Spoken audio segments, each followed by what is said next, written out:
Hey guys, this is a quick tutorial on how to use the IDE for programming this year. You should have downloaded from the portal the Visual C++ Studio. You would find it under Microsoft Visual Studio 2010 Express package. And you would see this little icon. It's a little desktop screen with two plus signs in the middle of it. If you right click on that, you can pin it to your startup window, and then from there, as you can see it in the background here, I have it in my startup window, and then from here, if you right click, it allows you to put it into your taskbar as well. And so I have mine down in the taskbar so it's easy access. And so what we're going to do is we're going to click on it. Now, the first time you open it, it might put you through a couple other prompts just because of the first time running it through. So it might need to do some configuring, just say yes to everything at that point. So here it looks a lot like Visual Basic with the idea that here's a start page. We do have a Solution Explorer window. We also have an output window. You can toggle some of these closed if you didn't want to see them immediately in this window. Two ways to open up a new project is one is clicking on New Project, or you can go up to File, choose New Project. Now mine actually is a new download here on my new laptop that I got, so that kind of helps keep it looks a little bit more like yours. First time through, you're going to choose Win32 Console App. You can also choose it over in the left bar here, but we're going to choose that. Before we leave this window, I'm going to name my project. If you don't, then we're going to, you're going to have some problems later on. Now you can choose to save it to your C drive directly. You can save it to your P drive, remembering our P drive is not available from home unless you've set it available from home. And so here we can see mine's going to go to my C drive, and I'll show you how to get it there then. It's going to create a directory for us. We want it to do that. We're going to click OK. Now, here it's going to ask us how do we want this to open. So we want to click on, I clicked on application setting. They just look like a list, but they are hyperlinks. So you want to choose an empty project. That would be the first thing I'm going to say to you if you have problems with your project is how did you create your project? We're going to create an empty project all the time, and you're going to click finish. And so from there, you should get an empty dark gray screen here. This is going to be our output. We'll see that a little bit later on. And then these are the files that we have available to us. We're not going to work with the top three files. We do need to worry about the source files. You're going to create what is called source code. And so what we're going to do is we're going to add an item to here. So I'm going to right click on the source file, and we're going to add a new item. And we want a C++ file. I need to name it. I'm just going to call it video. And we're going to use regular naming conventions and not put spaces in this is the actual source file name versus the project folder name. So you don't use special characters in here. You can use an underscore, but I would not use any other special characters. I do not recommend using a space either. You definitely don't want to use a period like this was chapter 1.1. Don't do that. Okay, again, the path has been created, which is going to go into my video test example project folder that we created in the previous screen. I'm going to click add.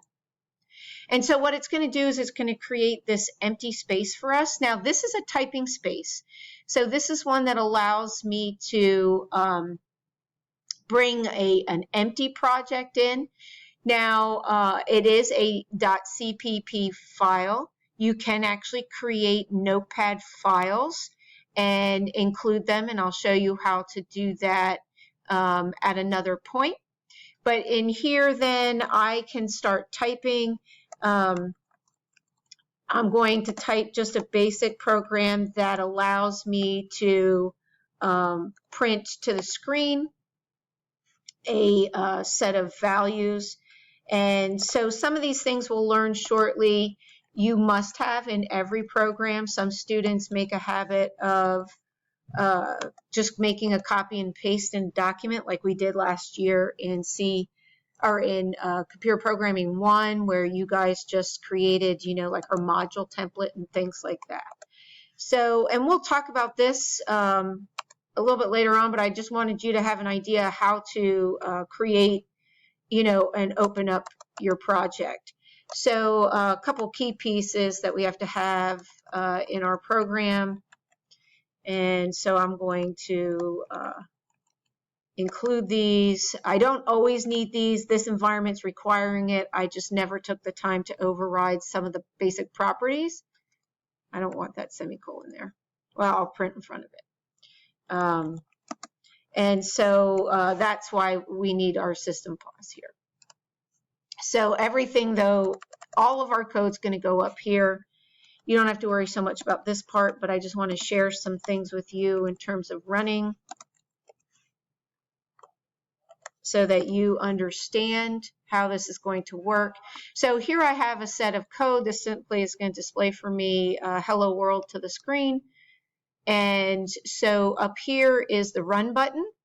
I can also choose to run it from here. It will start debugging it for me. If I build a solution, it helps find errors for me. Really nice way to do this, but I'm going to click on that. I don't need to see this again.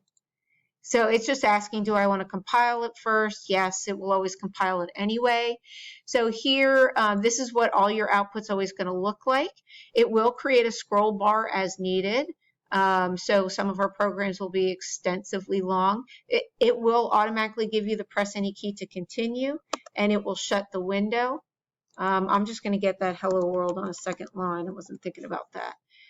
But the idea here, and once it executes it, it will save the project for you. So here I've printed hello world to the screen. So things to think about, some of these windows can be closed shut. You can reopen them up here if you spent some time working in Visual Basic last year. The IDE looks very much the same company. There is a debugging window here at the bottom. Sometimes I'll say to you, show me your debugging window.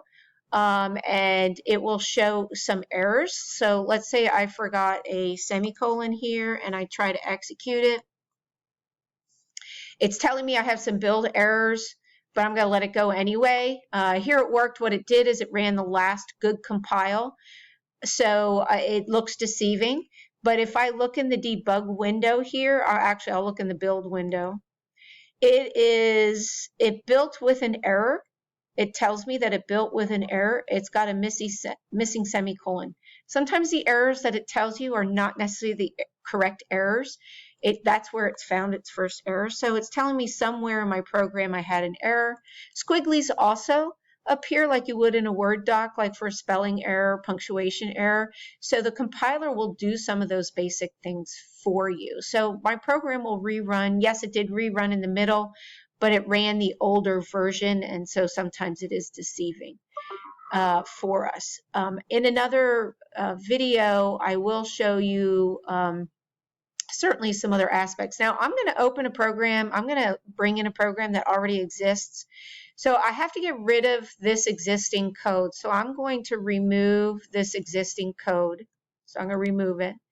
And I'm going to go look for, I'm going to add an existing item. So I happen to have, a couple programs that already exist. And so I'm going to bring in one of those. Well, I'll use the one that's already there. So if I had one that I downloaded, it's just the .cpp file. I can go search for it in the downloads folder, whatever, but I'm just going to use the one that was already there so that I don't have to bring in another one. But I can add a file too to my program. Where is my program? So I'm going to save this. I'm going to execute it so it saves it. And I'm going to show you where to find it based on the pathway that was chosen. So if we go into our computer, go into the C drive, go into users, you always get a folder created for you. Go into documents.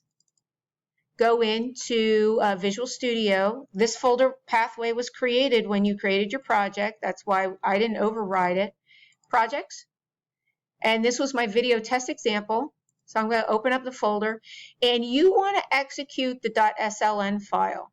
All right, if I do that, it will open it up.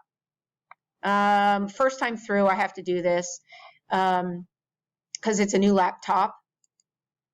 By default, it should use that in the future for us. And so here we can see our program. I can, the file isn't open, but if I double click on the .cpp file, I can see my code and my program runs.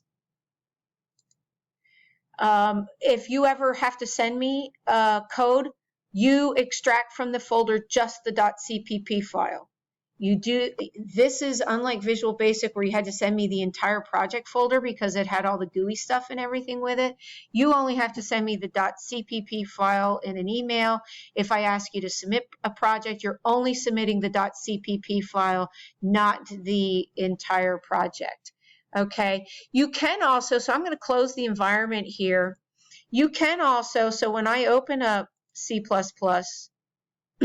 it will aggregate some projects that I've done. So this was the video test example. This is an older test that I ran, but this is a video test